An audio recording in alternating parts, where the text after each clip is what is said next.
If you're planning on doing any type of prosthetic makeup, you really need to invest in some alcohol-activated makeup palettes. This type of makeup is essential for prosthetic applications. I just received these in the mail. They're from Dashbo. They're located in the UK. Their colors are vibrant and their makeup works really nice. It's a really nice quality makeup. They cost about £30 each, which is about $36 US right now. That's really good for what you get. With any alcohol-activated makeup, you need to use 99% isopropyl alcohol to activate it. I actually tested these palettes with 91% isopropyl and it worked really good. First off, you need to clean the skin to remove any oils or lotions. Now that we got our arm cleaned, we're going to go ahead and start doing our pros-aide. We basically know how big the prosthetic is. We're going to put it right here on her arm. And I've already cleaned the area with alcohol, so now I'm going to add the pros-aide to this spot. Also, I recommend putting pros-aide on the back of the wound also. So go ahead and coat the back of the wound. Usually I do this on a table so it doesn't get all over my hands, but I just want to show you real quick. After you've coated them, you're going to let both of these dry, the skin and the prosthetic, till they're tacky. Now we're going to apply this prosthetic to her arm. This is the first time I am applying this pros-aide cornstarch prosthetic. So we'll see how it goes.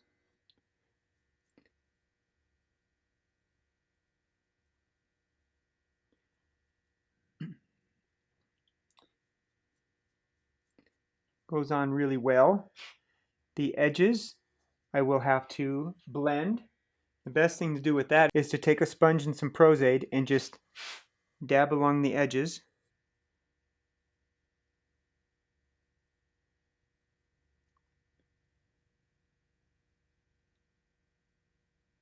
That's how you blend it into the skin.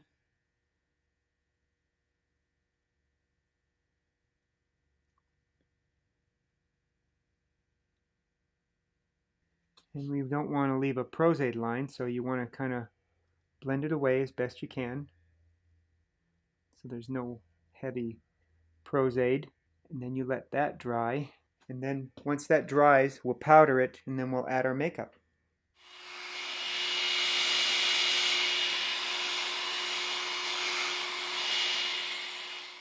Okay, now that it's dry, you don't want to touch it because I'll touch down here. It's very sticky, as you can see. So we're going to take some powder and we're going to powder the whole prosthetic just to get the stickiness off of it, and then we can start applying some makeup. The makeup I'm using are these alcohol palettes from Dashbo, their ultimate collection. This is their ultimate collection. I've got some of them here. I've got this is autopsy palette, and I have skin tones, and I also have the effects palette, and I also have this Susan's boils. These are boils and stuff. I don't know if I'll use those colors, but I have them just in case I need them. To use alcohol palettes, you just take your 99% isopropyl alcohol and you go into one of the colors. Let's see, I'll pick a color here. You go into one of these colors with the alcohol, and the alcohol activates it. And then when you paint it on your skin, it does a beautiful job. So first of all, what I need to do is find out what color matches her skin so that I can blend that prosthetic in first. I'm going to find a color that I think matches her skin pretty well. This is a little bit different, but it's a good base that we can start with. And just start adding the color to the prosthetic and a little bit around the outside areas. Her skin is a little bit yellower, so I'm going to add a little bit of yellow to it next. And you can say, oh, that looks really yellow, but then we still haven't added any of the pink colors yet. The yellow, the reds and stuff that really blend the skin in. So that we'll do that next. And as you can see, I'm going a little bit outside of her prosthetic because I want to blend it in. If I can't get it exactly perfect, at least I can blend it away into her skin so that it doesn't look as apparent that it's just by itself there. And blood will also cover a lot of that. I'm going to try another color here. It's all experiment, you know, just by trying different things and seeing what blends in the best. And as you can see, that's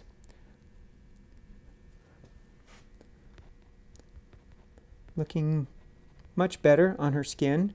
And I still have to add my reds now to it. There are different reds here, and I'm looking at my effects palette, and this has more reds, so I'll probably use one of these reds and just kind of tone it down a little bit on her. Just take a little bit of the red here. And I don't want a lot of red. I'm testing it on my hand, as you can see. I want it kind of washy, and just to kind of bring out the red in that prosthetic. And that just kind of brings it to life, just subtly, just enough to blend into her skin. And like I say, I'm going down a little bit and going up a little bit. This area is disturbed. We know that because it's been cut. But so it can look a little bit rougher.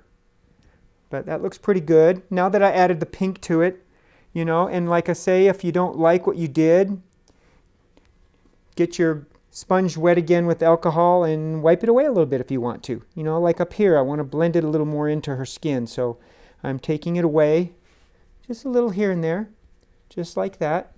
So now it blends into her skin much better. Now I'm going to start painting these cuts.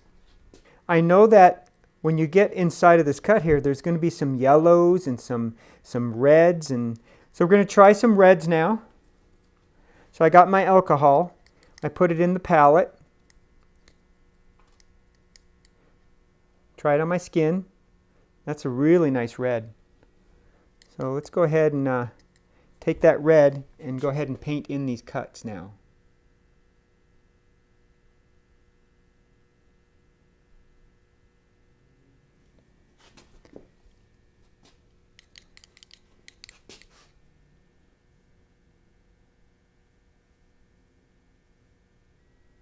I really like these palettes from Dashbow. They are, when you add your alcohol to them, they really get thick very fast. Some of the other palettes I've used, they you have to really rub them in the with the alcohol to get them to spread so well like these do.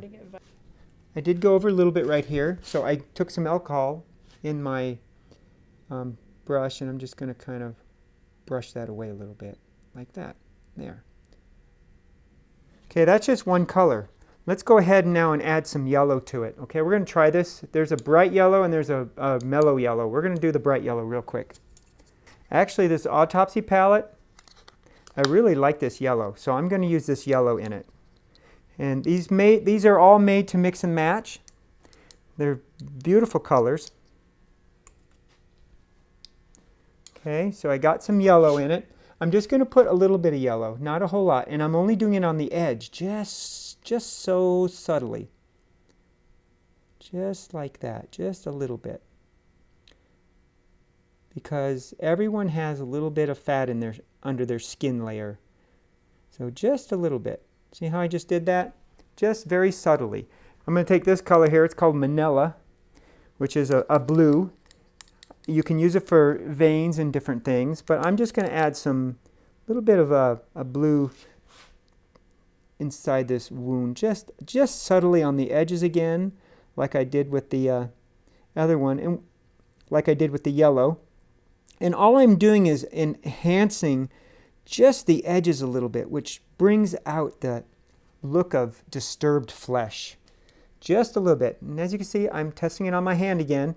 When I'm done with makeup, my hand usually looks like a mess, but that's what you do as an artist. And if you feel like you got a little too much, you get it out of your brush and wipe it away a little bit. There we go. Okay, that's looking pretty good. What we need to do is make it look a little more disturbed. So I'm going to take my sponge again, the one that I trimmed down and I'm using, and I show you how to trim these in some of my other videos. And I'm going to take a little bit of red, just a little bit of red, and put it around the edges. Just kind of make the whole thing look a little more redder. I'm going to take a different red this time. I like using different colors just because the variety just brings it to life more.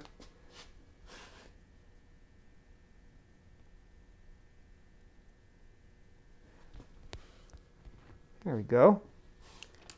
This is called Bruised Tone. It's a nice color. It's very pretty. I love this palette. These palettes have such bright, vibrant colors, and you can use them as a wash or straight on, like they are. And like I say, I'm just adding layer upon layer. Okay, now that I have this done, now I can start adding blood to the inside of this. This is some Ben Nye blood that I just have laying around. I'm going to add it to the wound now. If it beads up on you, the best thing to use, or what I have used in the past, is a little bit of dish soap, dish detergent soap, into the blood, and it keeps it from beading up.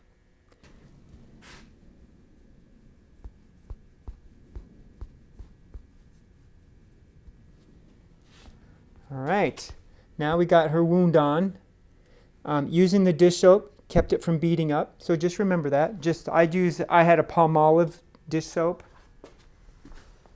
I just had some of this stuff laying around, Palmolive dish soap. Just any dish soap really is what you just need to use, and that keeps your blood from beading up. But there's her wound, all nice and gashy looking, and turned out really good.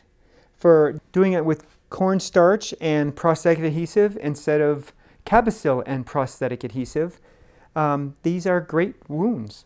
And remember what I used. I just used this mold made out of silicone that was an occult gun. So there you go.